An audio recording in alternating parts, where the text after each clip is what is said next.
Well, there have been some home invasions of late where homeowners have defended themselves with lethal force. So what are the rules for all of us if someone's breaking in and we feel threatened? Let's bring in Sacramento County Sheriff Sergeant Edward Igo. Ed, good to have you here. So let me play this with you. It's 2 o'clock in the morning. There's an intruder downstairs in my house. What are my options to defend myself if I feel threatened? Wonderful. Well, thank you so much for having me. So realistically, in California, a homeowner can, within their residence, use deadly force. Now, if they have to fear essentially imminent threat of death or great bodily injury, and if someone breaks into their home forcibly, essentially there is a provision that says that their fear is reasonable at that point. Would you want me to call 911 first? Should I also try to determine that this isn't some type of a prank? One of my friends, I don't know what they've got going on. What do I have to do to determine before I use lethal force that this is someone that definitely should not be in my house? Absolutely. So we would definitely ask you to call 911 first. Let's try to get as many resources as we possibly can en route to that location to be able to help you out.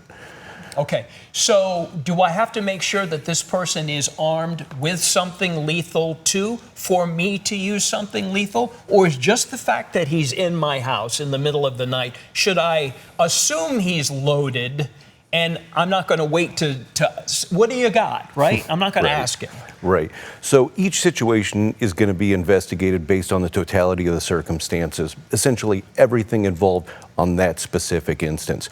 So the fact of whether or not that person is armed or not is just one portion that would determine whether or not your use of force was lawful. If they're in my house and they know they're not supposed to be, and it's 2 a.m., then they have to assume risk as well, right? Absolutely. That makes sense. So the Castle Doctrine allows a homeowner, so this is legal, to defend themselves if you feel immediate danger. So what is excessive force? What is the definition of that if I have to use that? Well, again, there's going to be a lot of different situations. So you're going to have to determine that, first off, there is a threat, right?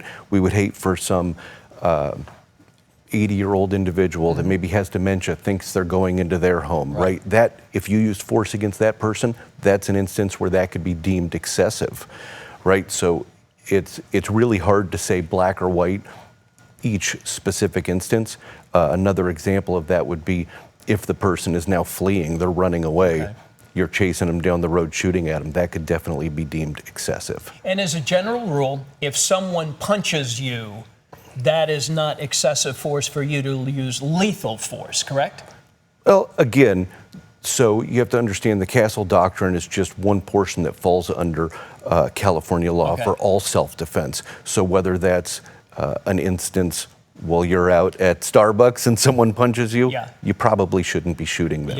If someone violently breaks into your home and strikes you, you might be able to establish that you are in imminent fear of death or great bodily injury. They're in your house, they assume the risk. And you can't shoot someone in your yard. Absolutely. Got to be in the house. This is inside your residence. Ed Igo, Sacramento County Sheriff's Department. Thank you, my friend. Thank you so much, sir.